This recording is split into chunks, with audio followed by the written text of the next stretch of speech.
ہماری نماز اسی طرح کے خیالات و حالات و کیفیات سے شروع ہوتی کیا؟ نہیں ہوتی نا. اللہ اکبر. نماز کے اندر پتہ نہیں کتنے خیالات ہوتے. اور عاجزی و انکساری اللہ تعالیٰ کو بڑی پسند ہے، اور یہی ذوالنون مصری رحمۃ اللہ علیہ ہمیں بتلاتے ہیں. ذوالنون مصری رحمۃ اللہ علیہ کے دور کے اندر ایک بندہ تھا، وہ خود کو کہتا تھا میں اللہ کا دوست ہوں. آپ ایک دن اس کی اجازت کو گئے، فرمانے لگے جو خود کو کہے کہ میں اللہ کا دوست ہوں وہ اللہ کا دوست ہے ہی نہیں ہے. یہ یاد رکھنا، اللہ کا دوست خود کو نہیں کہے گا میں اللہ کا دوست ہوں، وہ خود سے نہیں بولے گا. یہ عاجزی اور انکساری. اور آج کل ذرا کسی کو خواب آ جائے وہ بتانا رہا ہوتا ہے، رات کو مجھے خواجہ معین الدین صاحب ملے، رات کو مجھے داتا صاحب ملے ہیں، لوگوں کو بتلا رہا میں اتنا کچھ کرتا ہوں. نہ نہ نہ، اولیاء کرام کے اندر یہ چیزیں ہوتی ہی نہیں. اور حضرت ذوالنون مصری رحمۃ اللہ علیہ فرماتے ہیں وہ مختار ہے، جب چاہے جس پہ چاہے نظر کرم فرما دے. اس لیے رب تعالیٰ سے تعلق کو جوڑے رکھو، اس سے اپنا تعلق توڑو مت، اس سے تعلق جوڑے رکھو، کبھی نہ کبھی وہ نظر کرم کر دے گا. میں نے امریکہ میں اکثر لوگوں سے یہ کہا آؤ یار نماز پڑھتے ہیں مسجد کے اندر. بولے نہیں صاحب ہم گناہ گار ہیں، ہم کہاں مسجد میں ہیں. اچھا. ذوالنون مصری رحمۃ اللہ علیہ کی بات سن لیجیے. کہنے لگے کہ میں سفر کرتا ہوا، دوران سفر میں سردیوں میں ایک جگہ پہنچا کہ جہاں برف باری ہوتی، وہ برف نے ساری چیزوں کو ڈھکا ہوا ہے. اور وہاں جس جگہ میں پہنچا وہاں وہ آتش پرست ہے، آگ کا پجاری ہے. 40 سال سے وہ آگ کی پوجا کر رہا ہے. شاید اس کا یہی عمل ہوگا کہ جب برف پڑتی تو وہ برف پڑی ہوئی ہے اور دانے بکھیرا برف کے اوپر. میں نے اسے پوچھا یہ کیا کر رہے ہو؟ کہنے لگا سردیوں کے اندر جب پرندے آتے ہیں تو دانے کھانے کو نہیں ملتے، دانے کھانے کو نہیں ملتے، تو میں نے دانے بکھیر دیے پرندوں کو تکلیف نہ ہو، جو یہاں سے گزرے وہ دانے کھا کے جائیں. تو ذوالنون مصری رحمۃ اللہ علیہ کہتے ہیں کہ میں جب خانہ کعبہ کا طواف کر رہا تھا ایام حج میں نے اسی آتش پرست کو جو آگ کا پجاری تھا میں نے اس کو خانہ کعبہ کا طواف کرتے ہوئے دیکھا. اللہ اکبر جل شانہ.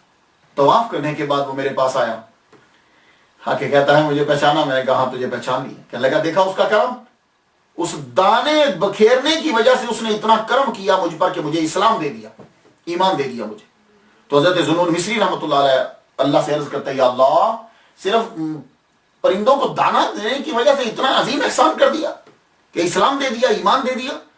تو حضرت مصری رحمۃ اللہ علیہ کو آواز آئی سنو ہم مختار ہیں، جس پہ جب چاہیں جتنا چاہے کرم کر دیں. اللہ اکبر. اس لیے ہمیں نیکی کرتے رہنا چاہیے، اپنا تعلق رب تعالیٰ سے جوڑے رہنا چاہیے. حضرت ذوالنون مصری رحمۃ اللہ علیہ ادب انتہا درجے، عبادت، یکسوئی، خشوع و خضوع. اللہ اکبر. تو بتائیے اس کے بعد آپ سے کتنی کرامتیں صادر ہوئی ہوں گی بے تحاشا. لیکن ہمیں ان کی سیرت کو دیکھنا ہے. میں ایک بات بتلا دیتا ہوں جس سے آپ کو اندازہ ہو جائے گا. آپ کی جو بہن ہے ایک دن قرآن مجید کی آیت تلاوت کر رہی ہیں وَظَلَّلْنَا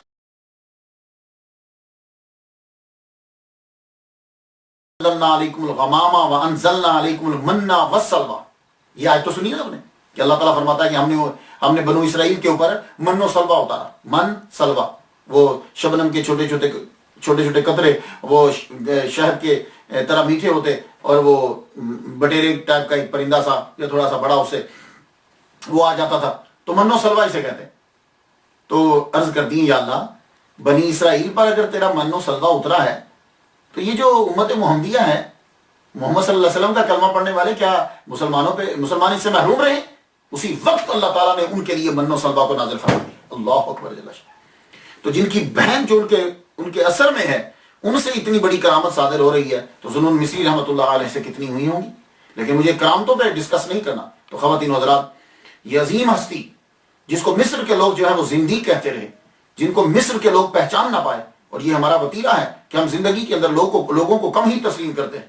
جب دنیا سے رخصت ہوئے، جنازہ جب ان کا اٹھا تو اللہ تعالیٰ نے غیب سے پرندے کے جھنڈ پرندوں کے بھیج دیے. ان سخت دھوپ تھی، تو دھوپ پڑ رہی تھی، گرمی شدت کی تھی. تو کیا کیا کہ ان پرندوں نے یوں، آپ کی چارپائی جا رہی ہے تو پرندوں نے آ کر اوپر یوں پر پھیلا دیے اور اوپر یوں جا رہے ہیں. کئی لوگوں نے دیکھ کر جو ہے وہ اس کیفیت کو کلمہ پڑھا، اور کئیوں نے توبہ کی. تب معلوم پڑا کہ یہ اللہ تعالیٰ نے ان کو کتنا مرتبہ جو ہے وہ عطا فرمایا ہے. تو جب یہ ان کا جنازہ جا رہا ہے تو مسجد کے قریب سے گزرے تو مؤذن اس وقت اذان دے رہا تھا، اشہد ان لا الہ الا اللہ. جو ہی اس نے اشہد ان لا الہ الا اللہ کہا اور آپ نے یوں کفن سے ہاتھ باہر نکال کے انگلی کو کھڑا کر دیا.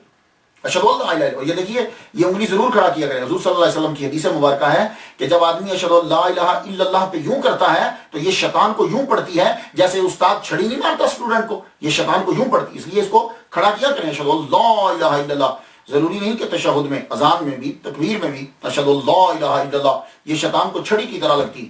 تو آپ نے یوں، ذوالنون مصری رحمۃ اللہ علیہ نے اپنی انگلی کو یوں کھڑا کیا. بڑے لوگوں نے کوشش کی کہ اس کو نیچے کر دیں، لیکن آپ کو اسی طرح ہی کہ لحد میں اتار دیا گیا اور یہ انگلی شہادت کی بلند رہی اور آپ نے توحید کا اعلان جو ہے وہ کر دیا. اللہ اکبر جل شان. فنا فی اللہ کی زندگی جو ہے وہ آپ نے گزاری. اللہ تعالیٰ نے آپ پر بڑا ہی جو ہے وہ کرم فرمایا. آپ کی تعلیمات قابل علم، قابل عمل ہیں اور آپ کی بلندی کی عکاسی کرتی. ایک بندے نے آ کر کہا کہ میں آپ کو دوست بناتا ہوں. فرمایا صرف اللہ سے دوستی کرو، اس کی دوستی تمہارے لیے کافی ہے. اگر تم حق شناس نہیں ہو تو ایسے کی جستجو کرو جو تمہیں حق سے شناسا کر دے. آپ دنیا سے رخصت ہوئے اور آپ کا جملہ، ٹائٹل جملہ، جو پالیسی میکر جملہ ہے وہ آپ کی نظر کرنا چاہتا ہوں. ہر ولی کی گفتگو کے بعد میں وہ جملہ بولتا ہوں کوئی نہ کوئی. ان کا جملہ یہ کمزور بندے کا اپنے طاقتور خالق سے لڑنا احمقانہ فعل ہے. ہم لوگ کمزور ہیں، یہ بات یاد رکھیے گا. خلق الانسان ضعیفا، ہم کمزور ہیں اپنے خالق سے جو ایک اشارے میں پوری کائنات کو تباہ کر سکتا ہے. ہم اسے لڑ نہیں سکتے. اس لیے اپنی زندگی کے اندر پوری کوشش کرو کہ گناہوں سے بچتے چلے جائیں اور اس سے مدد طلب کرو. آپ کا وصال مبارک جعفر بن معتصم کے عہد میں 245 ہجری میں آپ کا ہوا اور آپ کا مزار پورانوار مصر میں ہے. میں نے تو ان کے لیے تقریر شروع کرنے سے پہلے ہی فاتحہ پڑھ دی تھی. آپ لوگ بھی تقریر سننے کے بعد حضرت ذوالنون مصری رحمۃ اللہ علیہ کے لیے فاتحہ پڑھ دیجئے گا. اجازت دیجئے. وآخر دعوانا ان الحمد للہ رب العالمین.